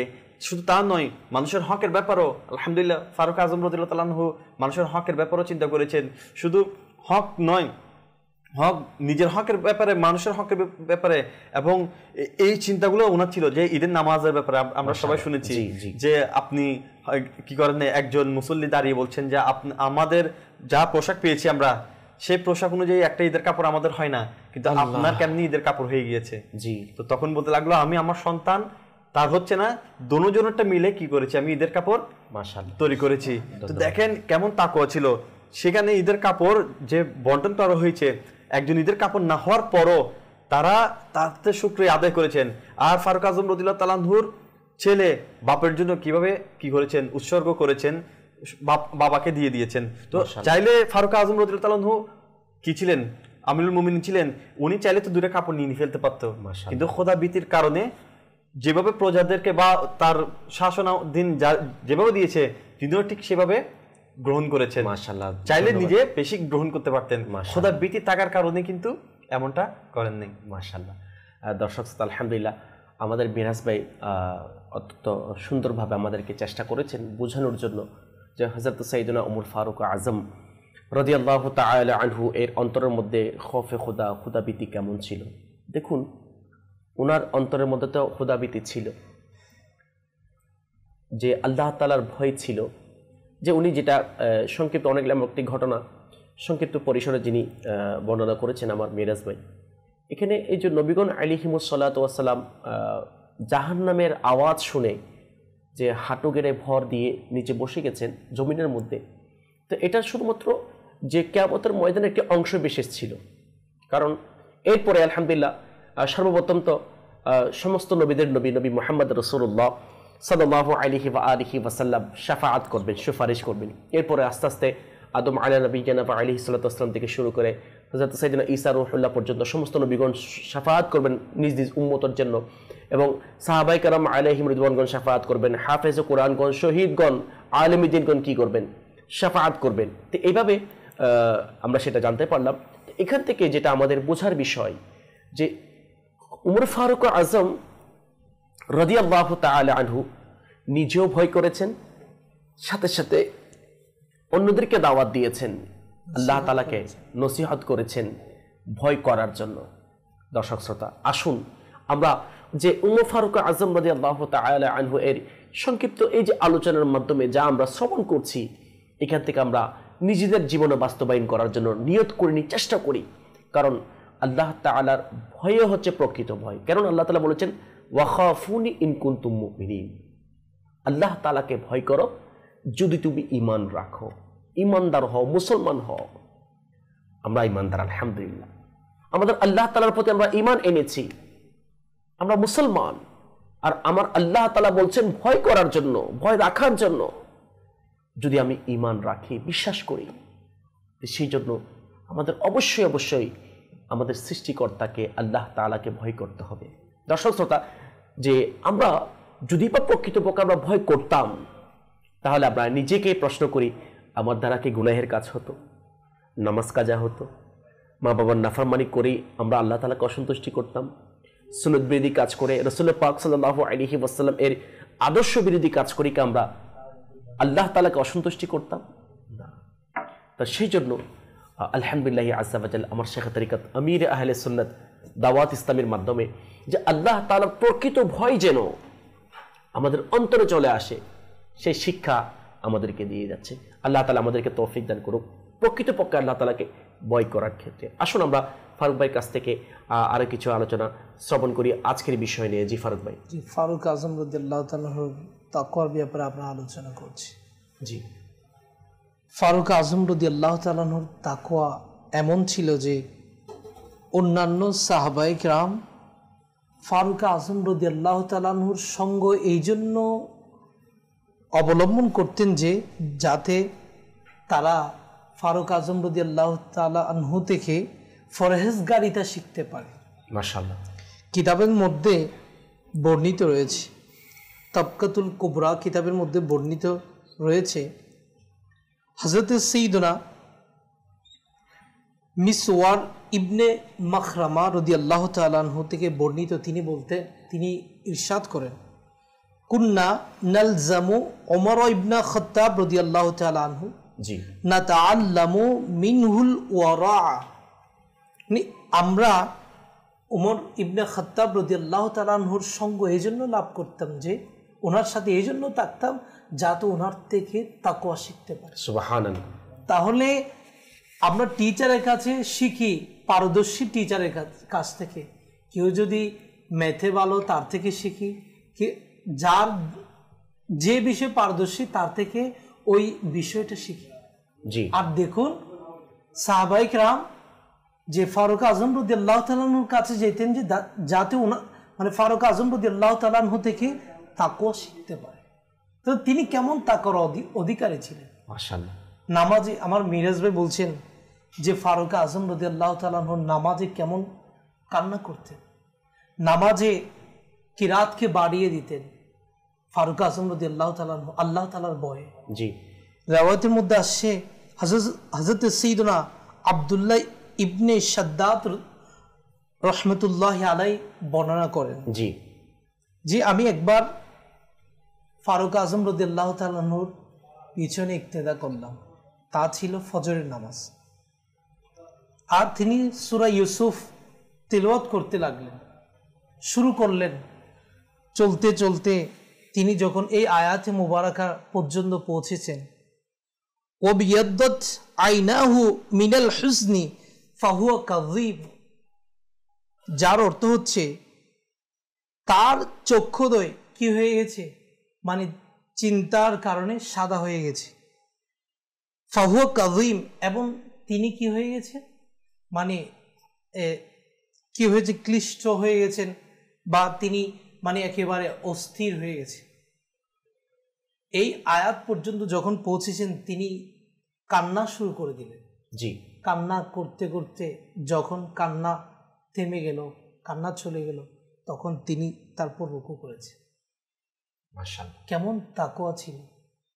আর যখন আয়াতে কারিমা পাঠ করতেন, অর্থ যখন তিনি অনুধাবন করতেন, তখন তিনি কান্নায় ভেঙে পড়তেন। এবং তাকওয়া এমন ছিল, ফারুক আজম রাদিয়াল্লাহু তাআলা আনহু তাকওয়ার কথা কি বলবো। তিনি বলতেন সব সময় মানুষকে উপদেশ দিতে গিয়ে যে কারামুল মুমিনি তাকওয়াহু, মুমিনের ইজ্জত হচ্ছে, মুমিনের সম্মান হচ্ছে তার তাকওয়ার মধ্যে। আজকে আমরা তাকওয়া মনে করি যদি আমি হায়ার এডুকেটেড পারসন হই তাহলে আমি মানে কি হয়ে যায়, আমার মানে সম্মানিত হব। আমি যদি সমাজের কোনো একটা পথ নিয়ে ফেলি আমি সম্মানিত হয়ে যাব, মানুষ আমাকে সম্মান করবে। হয়তো আমরা মনে করি যে আমাকে সালাম যে করছে বা আমাকে যে সম্মান করছে এটা মহাব্বতের সম্মান নাকি বয়ের সম্মান। তো আমরা মানে সম্মানের মানদণ্ড ভালো শিক্ষিত হওয়া, ভালো ফ্যামিলি থেকে বিয়ে করা, ভালো জায়গায় যাওয়া, ভালো মানুষের সাথে চলা, মানে উচ্চ লেভেলের মানুষের সাথে, তখন আমি সম্মানিত হয়ে যাব। ওকে তো সম্মান করতেছে, আমি ওনার সাথে থাকলে আমিও সম্মানিত হয়ে যাব। নয় নয়, আল্লাহ তাআলা কোরআনুল কারীমে কি বলছেন, সম্মানের মানদণ্ড কি, কে সম্মানিত মানুষের নিকট, আল্লাহর নিকট কি অধিক সম্মানিত। আল্লাহ তাআলা কোরআনুল কারীমের মধ্যে ইরশাদ করেন, ইন্না আকরামাকুম ইনদাল্লাহি আতকাকুম, নিশ্চয়ই আকরামাকুম ইনদাল্লাহ, যে তোমাদের মধ্যে আল্লাহর নিকট সবচেয়ে মানে সম্মানিত সেই যার অধিক তাকওয়া রয়েছে তোমাদের মধ্যে। তাকওয়া এটা সম্মানের মানদণ্ড, খোদাভীতি। আপনি যত তাকওয়াবান হবেন, পরহেজগারি হবেন, আপনি আল্লাহর নিকট সম্মানিত হবেন। তো কোনো বান্দা যখন আল্লাহর নিকট সম্মানিত হবে, সে তো আল্লাহর নিকট যদি সম্মানিত হয়ে যায়, বান্দার নিকটে অটোমেটিকলি সম্মানিত হয়ে যাবে। আউলিয়া কিরামকে আমরা দেখি যারা আল্লাহকে রাজি করেছেন, যারা গুনাহ থেকে বেঁচেছেন, আল্লাহ তাদের উপর সন্তুষ্ট হয়েছে। দেখুন তাদেরকে কতজন লোক কি করছে, সম্মান করছে, তাদের জিয়ারত করছে, তাদের আলোচনা করছে। তারা যখনই ছিলেন, জীবিত ছিলেন, তখনও মানুষ সম্মান করেছিল, এখনো করতেছে। তো এই জন্য আমরা তাকওয়াকে অবলম্বন করি।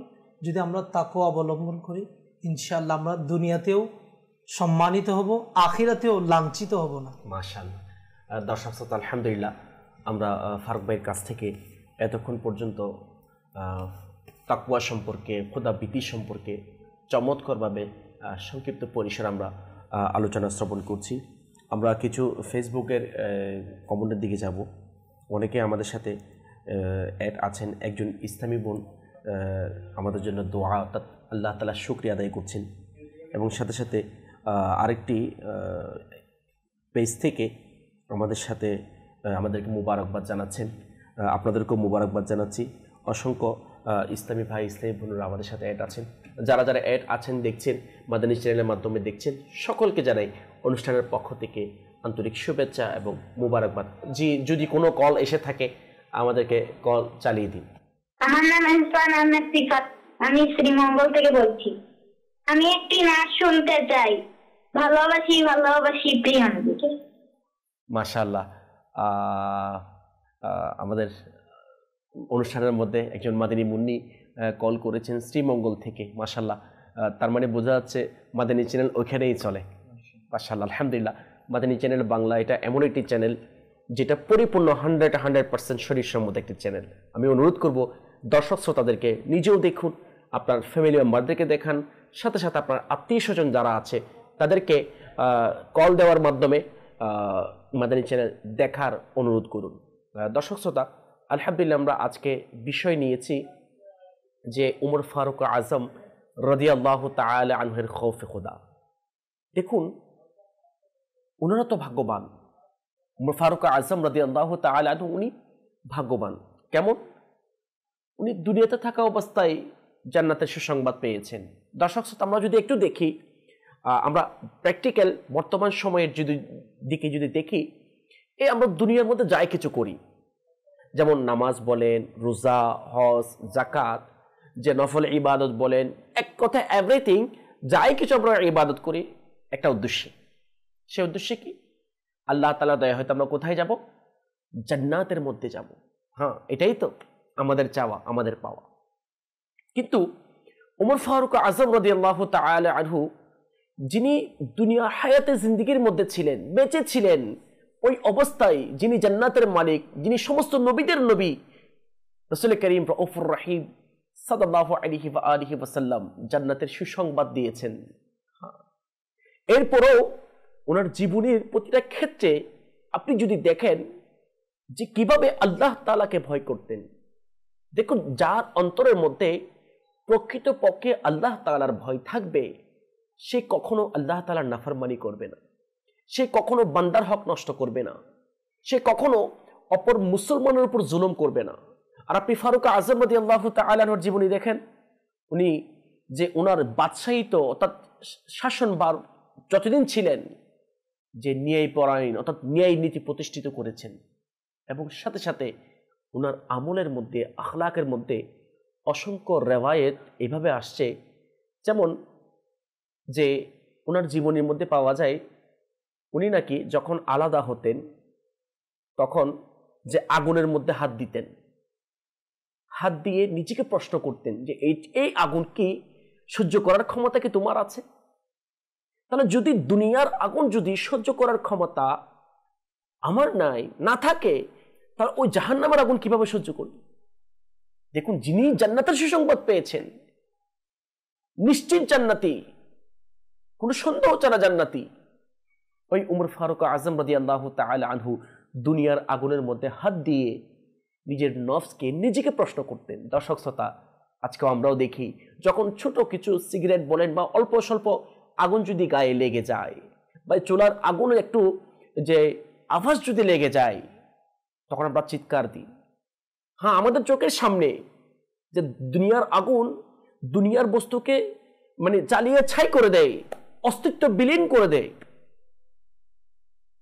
দুনিয়ার আগুনের যদি এমন পরিস্থিতি হয়, ওই জাহান্নামের আগুনের অবস্থা কেমন হবে?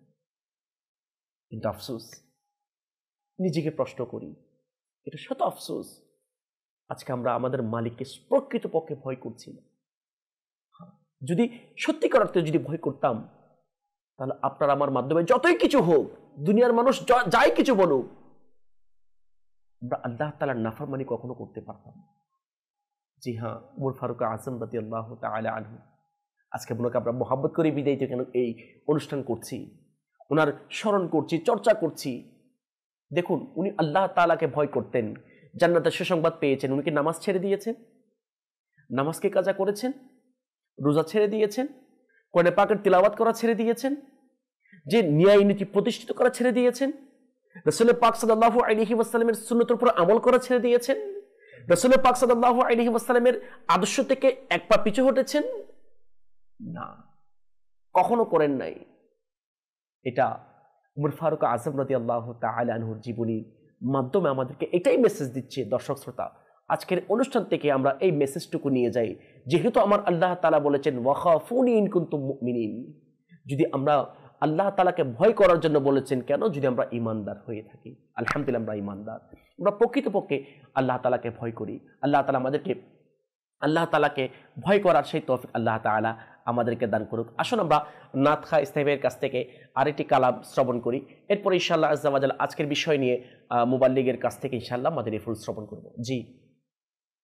ভালোবাসি ভালোবাসি প্রিয় নবীকে, ভালোবাসি ভালোবাসি প্রিয় নবীকে, আমরা আল্লাহ আর রাসূলকে ভালোবাসি, আমরা আল্লাহ আর নবীকে ভালোবাসি, তাই তো মোরা জান্নাতেরই অধিকারী।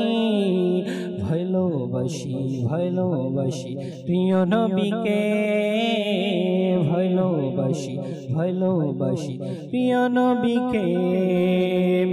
উম্মাহাতুল মুমিনিন চার সাহাবী, উম্মাহাতুল মুমিনিন চার সাহাবী, সব সাহাবীকে মোরা ভালোবাসি, সব সাহাবীকে মোরা ভালোবাসি, ভালোবাসি ভালোবাসি প্রিয় নবীকে, ভালোবাসি প্রিয় নবীকে। শত্রুরা নিপাত হয়েছে যে তলবারে, শত্রুরা নিপাত হয়েছে যে তলবারে, উমর তোমার সেই তলোয়ার চাই আমি, ভালোবাসি ভালোবাসি প্রিয় নবীকে, ভালোবাসি ভালোবাসি প্রিয় নবীকে।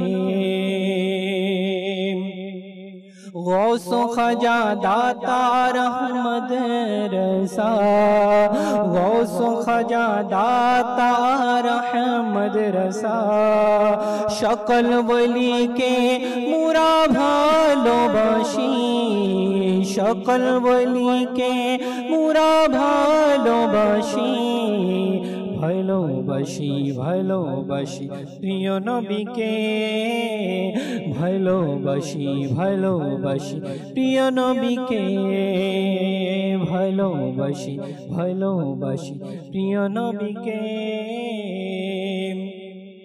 চারিদিকে ছড়ালো আজ সুন্নতের বাহার, চারিদিকে ছড়ালো আজ সুন্নতের বাহার, চারিদিকে ছড়ালো আজ সুন্নতের বাহার। দাওয়াতে ইসলামীকে তাই ভালোবাসি, দাওয়াতে ইসলামীকে তাই ভালোবাসি, ভালোবাসি ভালোবাসি প্রিয় নবীকে, ভালোবাসি ভালোবাসি প্রিয় নবীকে, ভালোবাসি ভালোবাসি প্রিয় নবীকে, ভালোবাসি ভালোবাসি প্রিয় নবীকে। মাশাআল্লাহ। দর্শক শ্রোতা, আলহামদুলিল্লাহ আমরা রাসূল করিম রউফুর রহিম সাল্লাল্লাহু আলাইহি ওয়া আলিহি ওয়াসাল্লাম এর কালাম অর্থাৎ নাত রাসূল সাল্লাল্লাহু আলাইহি ওয়াসাল্লাম শ্রবণ করেছি। আল্লাহ তাআলা আমাদেরকে অধিক পরিমাণে নাত শরীফ পড়ার, শ্রবণ করার সেই তৌফিক আল্লাহ তাআলা আমাদেরকে দান করুক। জি বিরাজ ভাই। জি আলহামদুলিল্লাহ। দেখুন ফারুক আজম রাদিয়াল্লাহু তাআলা আনহু আলহামদুলিল্লাহ এমন খোদাভীতি ছিল, মাঝে মাঝে এত জাহান্নামের ভয়ে কান্না করতেন আর বলতে লাগতো আমি যদি পশু হতাম, নাদুস নুদুস পশু হতাম, জি তাহলে আমাকে জবাই করে সবাই খেয়ে ফেলতো, আল্লাহ আমার গোস্তগুলোকে ভুনা ভুনা করে খেয়ে ফেলতো। আবার আরেক সময় অন্য জায়গায় দেখা যায় যখন উনি মাটির ডিলা হাতে নিতেন তখন দেখে বলতো আহ আমি যদি মাটির ডিলা হতাম, আহ আমাকে যদি আমার মায়ের জন্মেই না দিত। তো এইভাবে করে আমার হিসাব নিকাশ হতো না। আসলে এইগুলা বলতো যে এই কারণে যে পশু পাখি এদের তো কালকে আমাদের দিন হিসাব নিকাশ দেওয়ার কোনো কাজ নেই, বা ওদের হিসাব নিকাশ হবে না, ডিলার কোনো হিসাব নিকাশ হবে না, মাটির ডিলার বা পশু পাখির এদের হিসাব নিকাশ হবে না। তো এরা জাহান্নামের ব্যাপারে এদের কোনো ফয়সালা হবে না। এই জন্য উনি বলতো এরকম। এর পাশাপাশি দেখুন প্রতিটি কাজেই খোদাভীতি অন্তর মধ্যে নিয়ে আসতো। আল্লাহ নামাজের কথা তো বলেছি, যখন ওজিফা পাঠ করতো, ওজিফা পাঠ করতে করতে করতে করতে এমন একটা অবস্থা হয়ে যেত যে কান্না করতে করতে মাটিতে তাশরিফ নিয়ে চলে আসতেন, এবং উনি এমন অবস্থা হয়ে যেত 2-3 দিন অসুস্থ থাকতেন। ওনার সেবা করার জন্য সাহাবারা ওনাকে দেখতে যেতেন, এমন অবস্থা থাকতো ওনার হৃদয়ের মধ্যে। এমন খোদাবীর ফারুক আজম রাদিয়াল্লাহু তাআলা আনহু শুধু খবে ইলাহি থাকার কারণে ওনার রাজ্য যখন উনি পরিচালনা করছিলেন, তখনও দিনের বেলায় তো রাজ্য পরিচালনা করতেন, রাতের বেলায় রাজ্যের মানুষ কেমন ছিল সেটা দেখার জন্য নিজেই বের হয়ে যেতেন মাশাআল্লাহ, এবং দেখতেন যে আমার রাজ্যের মানুষরা কেমন অবস্থা আছে, কারণ তার কালকে আমাদের দিন তো তাদের ব্যাপারে আমাকে জবাবদিহিতা দিতে হবে। আমার কারণে যদি কেউ কষ্ট পেয়ে থাকে তাহলে কালকে আমাদের দিন তাকেও সেই জন্য তো আমাকে দাঁড় করাতে হবে। তো নিজেও খোদাবীরও ছিলেন এবং খোদাবৃত্তি যার মধ্যে ছিল তাকেও পছন্দ করতেন। একবার একটা বাড়ির দিক দিয়ে যাচ্ছিলেন পাশ দিয়ে, তখন তার মা বলতে লাগলো তার মেয়েকে যে দুধের মধ্যে পানি ঢেলে দেওয়ার জন্য। তো তখন বলতে লাগলো না না, ফারুক আজম রাদিয়াল্লাহু তাআলা আনহু জানতে পারলে আমাদেরকে আস্ত রাখবে না বা আমাদের বিচার হবে, আমাদের শাস্তি হবে। বলতে লাগলো এখানে তো ফারুক আজম রাদিয়াল্লাহু তাআলা আনহু নাই, দেখছে না, রাতের অন্ধকারে তুমি ঢেলে দাও। বলছে ফারুক আজম তো দেখছে না, ঠিক আছে, আল্লাহ তাআলা তো দেখতেছেন, আল্লাহকে তো ভয় করা দরকার। এই দেখেন কেমন ভীতি ওই রাজত্বের দুনিয়াতে যিনি ন্যায়ের প্রতিষ্ঠা করেছেন, নাম যেমন ছিল কামও তেমন করেছেন, যার নাম হচ্ছে ফারুক, উমর ফারুক, যিনি সত্য মিথ্যার পার্থক্যকারী ছিলেন, সত্যকে সত্য প্রতিষ্ঠিত করেছেন আর মিথ্যাকে মিথ্যা প্রতিষ্ঠা করেছেন। এর পাশে আলহামদুলিল্লাহ এমন খোদাবীরু মেয়ে দেখার পর আলহামদুলিল্লাহ দেখেন কেমন সম্মানিত করেছেন।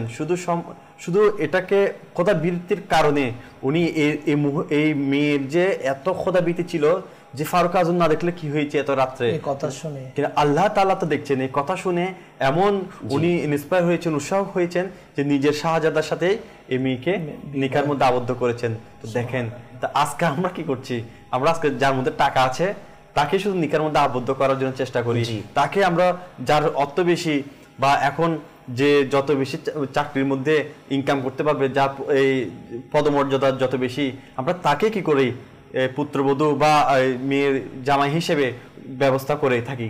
কিন্তু দেখেন ফারুক আজম রাদিয়াল্লাহু তাআলা আনহু কি দেখেছেন, খোদাবীতি দেখেছেন, না অর্থ দেখেছেন, না ধন সম্পদ দেখেছেন, না অন্য কিছু দেখেছেন, না সুরত দেখেছেন। ফারুক আজম রাদিয়াল্লাহু তাআলা আনহু কি দেখেছেন, যেটা দেখেছেন সেটা খোদাবীতি। তাহলে দেখেন এই খোদাবীতি কেমন মূল্যায়ন করতেন, আর আমাদের খোদাবীতি আজকে আমাদের থেকে একেবারেই উদাসীন হয়ে গেছে। আমরা খোদাবীতি না থাকলে তো আসলে আমি পথ চলার সময় হাজারো গুনাহ করে ফেলবো। আমার মধ্যে যে আল্লাহ দেখছেন এই চিন্তা ভাবনা যদি আমার মধ্যে না থাকে সেলিম ভাই, আমি যেখানে যাই না কেন তাহলে আমার গুনাহ হয়ে যাবে, আমি হাসতে হাসতে গুনাহ করব।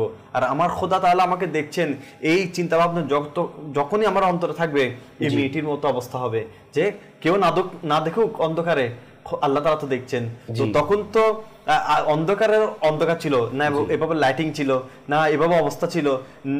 সন্ধ্যা হওয়ার আগে আগেই তো মানুষ তাদের বাসস্থানে চলে যেতেন। এখন তো লাইটিং হয়েছে, আরো অনেক কিছু হয়েছে, সাজসজ্জা হয়েছে, এখন গুনাহ করার আরো অবস্থা। আমার ঘরে বসে আমরা অ্যান্ড্রয়েড নিয়ে গুনাহ করে ফেলতেছি না, তো এখানে খোদা দেখতেছে, সেটা আমাদের অন্তরের মধ্যে থাকতে হবে। আর যদি এই জিনিসটা না থাকে তাহলে আমার দুনিয়াও ধ্বংস হয়ে যাবে, আখিরাতও আমার ধ্বংস হয়ে যাবে।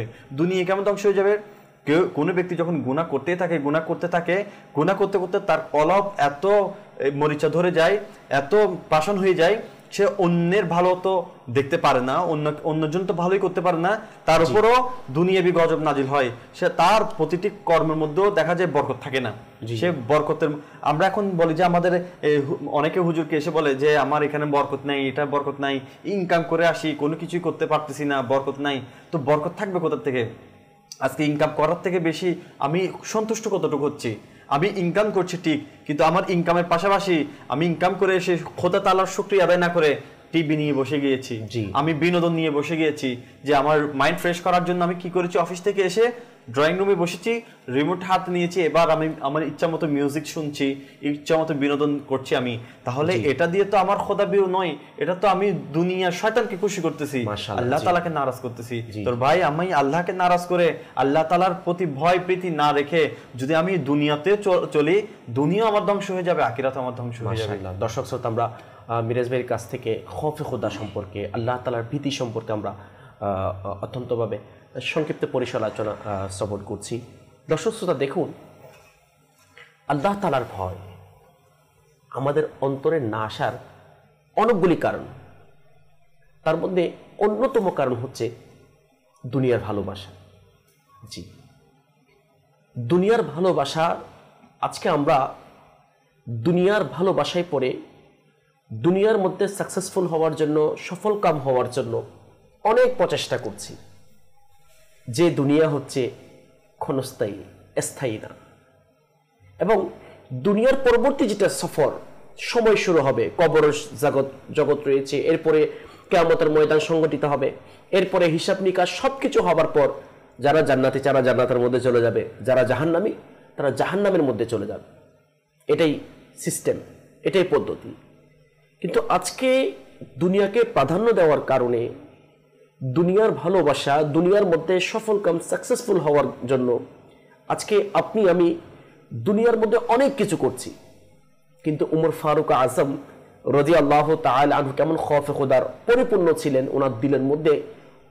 উনি বলছেন, উনি যখন দুনিয়ার যে সফলতার দিকে দেখে, দুনিয়ার দিকে দেখে, তখন ওনার দৃষ্টি যায় যে আখিরাতের ক্ষতি। অর্থাৎ এই বর্ণনা থেকে, ওনার এই জীবনী থেকে আমরা এটা বুঝিনি যে যারা দুনিয়াকে ভালোবাসবে, যারা দুনিয়ার মধ্যে সফলতা অর্জন করার জন্য চেষ্টা করবে, তাদের আখিরাত বরবাদ হয়ে যাবে। হ্যাঁ, তিনি বলছেন, আমি যখন দুনিয়াতে সাকসেসফুল হব, সফল কাম হব, যখন দুনিয়ার চাকচিক্য সৌন্দর্যের দিকে দেখি, তখন আমার যে আখিরাত যে নষ্ট হয়ে যাচ্ছে সেটা আমার দৃষ্টিগোচর হয়। আচ্ছা, এরপর তিনি বলছেন যে আমি যখন আখিরাতের দিকে দেখি, যে পরকালের দিকে দেখি, যে আমার যে দুনিয়াবী ক্ষতি হচ্ছে সেটা আমার দৃষ্টিগোচর হয়। এখন দুদিকে ক্ষতি হচ্ছে, কোন দিকটা আমি বেছে নিব? কি দুনিয়া বেছে নিব না পরকাল বেছে নিব? দর্শক শ্রোতা, হয়তো আপনাদের মাইন্ডে, আপনাদের পক্ষ থেকে রিপ্লাই কি আসে আমি জানবো না, কিন্তু এটাই সত্য, উমর ফারুক আজম রাদিয়াল্লাহু তাআলা আনহু এর পক্ষ থেকে রিপ্লাই কি আসছে? উনি আখিরাতকে, পরকালকে বেছে নিয়েছেন না দুনিয়াকে বেছে নিয়েছেন?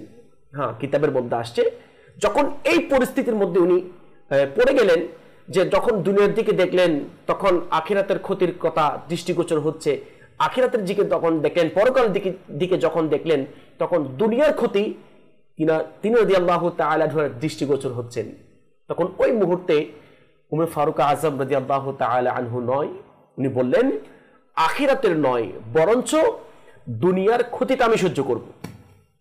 দেখুন, আজকে আপনি আমি যে উমর ফারুক আজম রাদিয়াল্লাহু তাআলা আনহুর জীবনী থেকে এটা শিক্ষা নিই। আজকে আমরা দুনিয়ার মধ্যে সাকসেসফুল হওয়ার জন্য, ব্যবসার মধ্যে বলেন, চাকরির মধ্যে বলেন, এক কথায় দুনিয়ার মধ্যে চলার জন্য কত প্রচেষ্টা আমরা করি, কিন্তু উমর ফারুক আজম রাদিয়াল্লাহু তাআলা আনহু দুনিয়াকে বেছে নেন নাই। কারণ কেন নেন নাই? দুনিয়াকে পছন্দ কেন করেন নাই? দুনিয়ার মধ্যে ক্ষতি হওয়াটা এটা যে মেনে নিয়েছেন, কেন নিয়েছেন? আমার রাসূলুল্লাহ পাক সাল্লাল্লাহু আলাইহি ওয়াসাল্লাম বলছেন, আদ-দুনিয়া সিজনুল মুমিন, দুনিয়া হচ্ছে মুমিনের জন্য কয়েদখানা, জেলখানা। আর কয়েদখানা এটা আরামের জায়গায় নয়, এটা মুসিবতের জায়গা, পেরেশানের জায়গা। আর যে আমার রাসূলুল্লাহ পাক সাল্লাল্লাহু আলাইহি ওয়াসাল্লাম বলেছেন, মৃত্যু মুমিনের জন্য তোহফা। হ্যাঁ, উমর ফারুক আজম রাদিয়াল্লাহু তাআলা আনহু অর্ধ পৃথিবীর বাদশা ছিলেন। উনি চাইলে ব্যাংক ব্যালেন্স বলেন, বিল্ডিং বলেন, রাজপ্রাসাদ বলেন করতে পারতেন, কিন্তু করেন নাই। কারণ যার অন্তরের মধ্যে দুনিয়ার ভালোবাসা চলে আসে, যার অন্তরের মধ্যে দুনিয়ার মধ্যে সাকসেসফুল হওয়ার জন্য, দুনিয়ার মধ্যে আরাম থাকার জন্য মন মানসিকতা তৈরি হয়ে যায়, তখন তার অন্তর থেকে আল্লাহ তাআলার ভয় দূরীভূত হয়ে যায়। তখন আল্লাহ তাআলার যেটা ভয় তার অন্তর থেকে চলে যায়। ওই কারণে উমর ফারুক আজম রাদিয়াল্লাহু তাআলা আনহু দুনিয়ার মধ্যে ক্ষতি হওয়াটা, হ্যাঁ, সচরাচর দেখেন আপনি বর্তমান সময়ে দেখা যায়, আমার ফারুক ভাই আছেন, মিরাজ ভাই আছেন, দর্শক শ্রোতা আপনারাও আছেন, আমার সাথে একমত হবেন। আজকে যারা সুন্নাত মোতাবেক চলে, হালাল রিজিক তালাশ করে, রাসূল পাক সাল্লাল্লাহু আলাইহি ওয়াসাল্লামের সুন্নাত মোতাবেক চলে, যেভাবে উমর ফারুক আজম রাদিয়াল্লাহু তাআলা আনহু চলেছেন, আমাদেরকে শিক্ষা দিয়েছেন, এবং যেভাবে উমর ফারুক আজম রাদিয়াল্লাহু তাআলা আনহু করেছেন। কিন্তু বর্তমান সময়ে আমরা যদি তেমন চলি, হয়তো দুনিয়ার মানুষ আমাদেরকে পাগল বলবে, আমাদেরকে বেকুব বলবে। হ্যাঁ, হয়তো দুনিয়ার মানুষ আমাদেরকে পাগল বলবে, বেকুব বলবে, চালাক নয় সেটা বলবে, কিন্তু প্রকৃতপক্ষে ওই ব্যক্তি চালাক, ওই ব্যক্তি ভাগ্যবান যে দুনিয়ার মধ্যে থেকে আল্লাহ তাআলাকে সন্তুষ্ট করেছেন, যে দুনিয়ার মধ্যে থেকে রাসূল পাক সাল্লাল্লাহু আলাইহি ওয়াসাল্লামকে রাজি করেছেন। হ্যাঁ, ওমর ফারুক আযম রাদিয়াল্লাহু তাআলা আনহু ওনার জীবনের মধ্যে এটাই আমাদেরকে প্র্যাকটিক্যাল করে দেখিয়েছেন। উনি দুনিয়ার কষ্টকে সহ্য করেছেন কেন? আখিরাতে আরামে থাকার জন্য। কারণ দুনিয়া হচ্ছে ক্ষণস্থায়ী, স্থায়ী নয়, আর পরকাল হচ্ছে স্থায়ী। হ্যাঁ, আজকের অনুষ্ঠান থেকে আমরা এই মেসেজটুকু নিয়ে যাই। দর্শক শ্রোতা, আমরা তো মুবাল্লিগের দাওয়াত শ্রেণীর কাছ থেকে যে ওনার খৌফে খোদা সম্পর্কে, তাকওয়া সম্পর্কে আমরা আলোচনা শ্রবণ করছি, যে ওমর ফারুক আযম রাদিয়াল্লাহু তাআলা আনহু আমাদেরকে এটাই শিক্ষা দিচ্ছেন আমরা যেন দিয়ে দিয়েছি। জি, তিনি ছিলেন জাহিদুন ফিদ দুনিয়া ছিলেন, জি, দুনিয়া বিমুখ ছিলেন, জি, সাদাসিধা জিন্দেগিকে অবলম্বন করেছেন। জি, আর তিনি আমাদেরকে মেসেজ দিয়ে গেছেন। জি, কোন মেসেজ? তিনি বলেছেন আজ-জুহদু ফিদ দুনিয়া রাহাতুল কলবি ওয়াল বাদনি। বলছেন তিনি দুনিয়া বিমুখতা হচ্ছে রাহাতুল কলব, অন্তরের প্রশান্তি, দিলের প্রশান্তি। যদি আমরা দুনিয়া বিমুখ হই, যদি আমরা দুনিয়া বিমুখ হই, আমরা শান্তিতে থাকবো, আমার কল্প শান্তিতে থাকবে। যদি দুনিয়ার মশগুল হয়ে যায় তো আখিরাত কি হয়ে যাবে? মাশাআল্লাহ। দর্শক শ্রোতা, আমরা আজকের অনুষ্ঠানের মধ্যে বিশেষ করে হযরত সাইয়েদনা ওমর ফারুক আযম রাদিয়াল্লাহু তাআলা আনহুর খোদাভীতি সম্পর্কে, খৌফে খোদা সম্পর্কে সংক্ষিপ্ত পরিসর আমরা চেষ্টা করেছি আমাদের অযোগ্য এই নাপাক জবান দিয়ে আপনাদের সামনে উপস্থাপন করার জন্য। তো আপনাদেরকে অনুরোধ করব, আমরা যা কিছু শ্রবণ করেছি আল্লাহ তাআলা আমাদের সবাইকে এরপর আমল করার এবং আল্লাহ তাআলাকে প্রকৃতপক্ষে ভয় করার সেই তৌফিক আল্লাহ তাআলা আমাদেরকে দান করুন। দর্শক শ্রোতা, আপনাদের সুস্থতা এবং ভালো কামনা করে আজকের মতো আমাদের অনুষ্ঠান এখানেই শেষ করছি। ভালো থাকবেন, সুস্থ থাকবেন। সাল্লু আলাল হাবিব সাল্লাল্লাহু তাআলা আলা মুহাম্মদ সাল্লাল্লাহু তাআলা আলাইহি ওয়া আলিহি ওয়াসাল্লাম।